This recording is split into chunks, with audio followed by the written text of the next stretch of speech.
So did any of you have to fight to keep or remove a certain scene from the novel? Go ahead, Lisa. I'm pretty pretty bossy when it comes to because the only time there Uh, was when he said there's just not enough swearing in the book. And I said, well, well, I so you told got you that. See, so okay, Lisa's bringing up an issue now. I have to explain.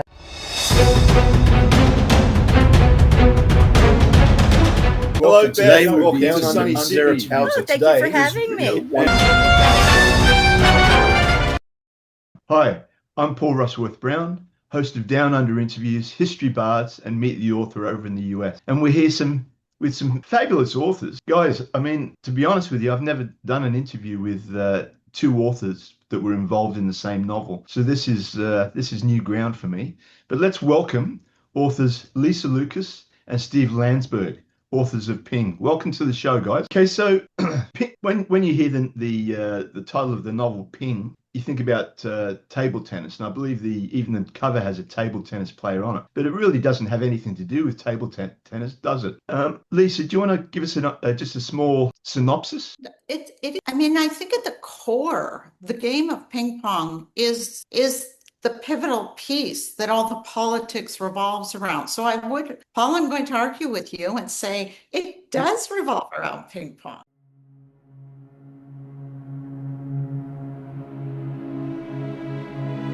For Miriam, table tennis was never just a game. It placed her at the crossroads of politics, prejudice, and history.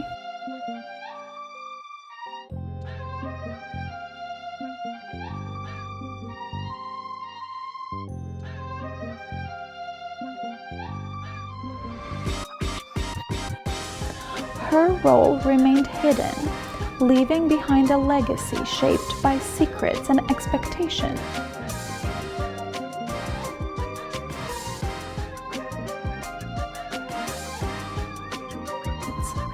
Years later, her granddaughter Jenny begins to uncover the truth and must decide where she belongs within the story Miriam left behind.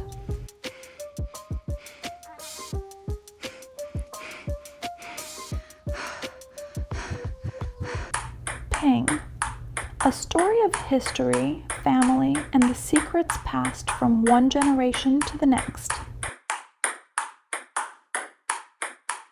But would you say that there's a lot more important aspects, deeper aspects to the novel rather than just a game of table tennis? Absolutely. There Okay. was it was a game that early on, after it was invented in the 1880s, early on, a communist sympathizer caught wind of it and thought it because everybody could play it, he decided that it would be a great vehicle to spread communism. Okay. And from that, the politics and the intrigue developed, and ultimately ping pong diplomacy happened as a result. But at the core, it was a very simple game that everybody could play, and that was the appeal. And they wanted this communist sympathizer, Ivor Montague, wanted a game like that as his way of spreading communism throughout the world. Okay. Steve, most people think that ping pong or table tennis is just a game, but your novel reveals it became a powerful instrument of international politics, and probably not so much in Australia, but in the US, that ping pong diplomacy. I think most people know about the history behind that. What surprised you most during your research? Well, to be honest with you, most everything surprised me about it. When Lisa first came up with the idea and presented it to me in a very rough draft, I had no idea of ping pong's history other than, a fun game that we all played, at least in the States, in everybody's basement, everybody had a ping pong table. And in her original draft, she referred to one of the characters talking about the dirt. And I remember asking, like, what do you mean the dirt? And then it evolved into, okay, this idea that this aristocrat, this English aristocrat, used ping pong to spread communism, and how all these different players were involved, and how there was an intersection with the Great Leap Forward, and how that morphed into the Cultural Revolution. And all this time, ping pong was used as this instrument for politics and a way to bring Nixon and Mao together, who both had their issues, and how, reading about the different characters like Agimura, the Japanese champion, and Rangutan and Zhang Zidong, and all this kind of history that I never really knew about. I mean, I remember as a kid something on a Time magazine cover about ping pong diplomacy, but I didn't really realize what that meant until I started doing research. So, Lisa, Miriam, obviously the protagonist, could have been remembered simply as an athlete, yet becomes something caught between politics, prejudice, and family. Why was she the right person to tell this story? She was based off a real character, Thelma Fall. And Thelma was an internationally ranked ping pong player. And I learned about Thelma on a trip to Arizona. And as I started asking about her story grew and grew. And then, of course, I got interested. And I read about ping pong diplomacy, and I thought she was the perfect protagonist to use for the story I wanted to write. Mm-hmm. Okay, so Steve, Ping explores anti-Semitism, sexism, and political manipulation. Which of those themes do you think will resonate most with readers today? Well, I think they all resonate in one way or another. I mean, I think people who are concerned about anti-Semitism will find the anti-Semitism going on in the book interesting. Sexism and political manipulation are, still going on today in sports and in everything. I mean, we have the World Cup going on now, and there's politics are injected in there, even though it really shouldn't be, but there's always somebody who has to inject some kind of political point of view. And we're still having a lot of discussion about sexism in sports. Why women athletes aren't necessarily getting the same kind of money as male athletes. And so I think it's just something that's kind of goes on for generations after generation. So I think that there is something that everyone can kind of identify with as a problem and realize that, wow, a lot of the more things change, the more they stay the same. A lot of people are still fighting the same battles that went on back in the 20s, 30s, 40s, 50s, 60s. I really like the strength of Miriam as a character. When the captain gives her, she wasn't a very attractive woman. And when the captain gives her a bag of makeup and says there's going to be a lot of cameras around, use this makeup, she basically says, excuse the language, screw you, and throws the makeup bag in the garbage. Now, this was in the 1960s, and she loved the game, but she knew she was an athlete, and she wasn't going to be manipulated by sexism. Yeah. I mean, do you think it's improved a little bit?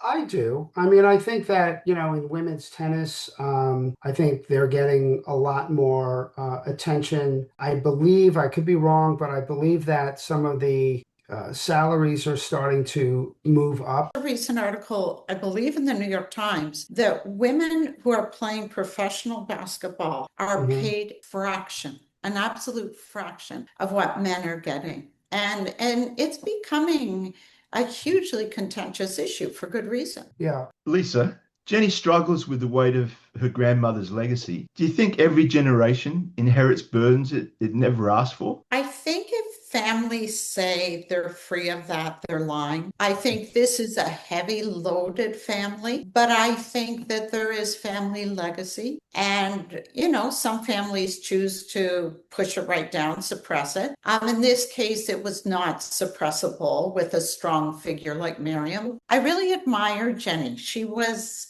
a, excuse the language, pisser of a teenager in the best way. And I think she finally fought her way to her own identity. It wasn't easy for that kid, but I think she really did. And I'm quite I like her character a lot. Lisa, your novel suggests that history isn't made only by presidents and politicians, but by ordinary people making ordinary decisions. Is that central to the message of your novel? Absolutely. I mean, the game was a game for all the people involved. When you look at Marty Grossman, here was this kid who was, stoned half the time, incredibly talented. But, he just happened to walk on the Chinese bus and change the course of history at that time. Yeah, what do you think, Steve? Well, I agree. I mean, I think it was history sometimes is made by mistake. Some guy after a match in Japan gets on the wrong bus, press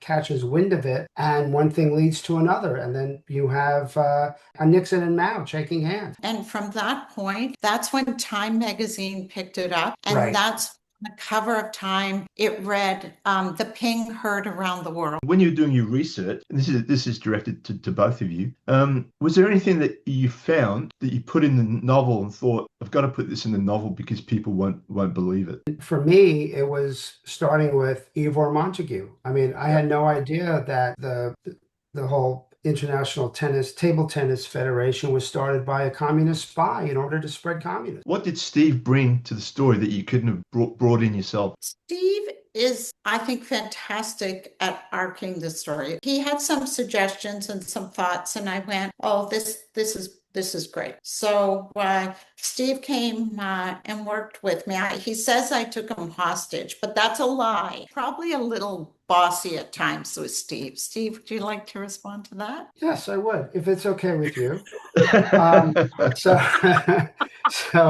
she asked me to kind of bring my advertising creative director point of view to the book, which I did. We decided that the writing style would be very kind of fast, and that the structure of the book would kind of mimic ping pong, where we would literally ping pong between, times and chapters and dates and situations. And so we were using ping pong as a structure as well. And I would say that we had a very good collaboration there. We had discussions, but we never really had disagreements. So, Lisa, if Miriam could sit down with Jenny today, what do you think she'd most want her granddaughter to understand? Miriam would have been proud of Jenny. She would be proud that her granddaughter held her own, and her identity was her own. Your readers' clothes, Ping. What's one thing, not about table tennis, that you would hope that they would remember? Political manipulation of sport has been going on for more than 100 years. That athletes,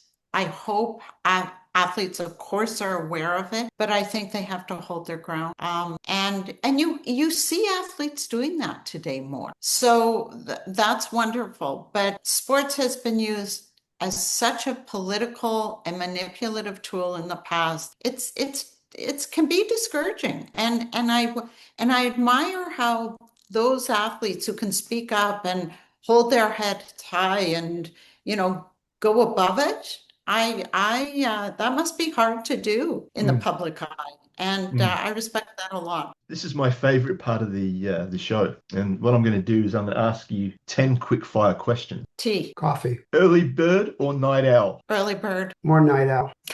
Paperback or audiobook? Paperback. Favorite historical figure? Ulysses Grant. Jesus. You'd have dinner with one person from history. Who would it be? Does God count? I'd go with Jesus. Okay.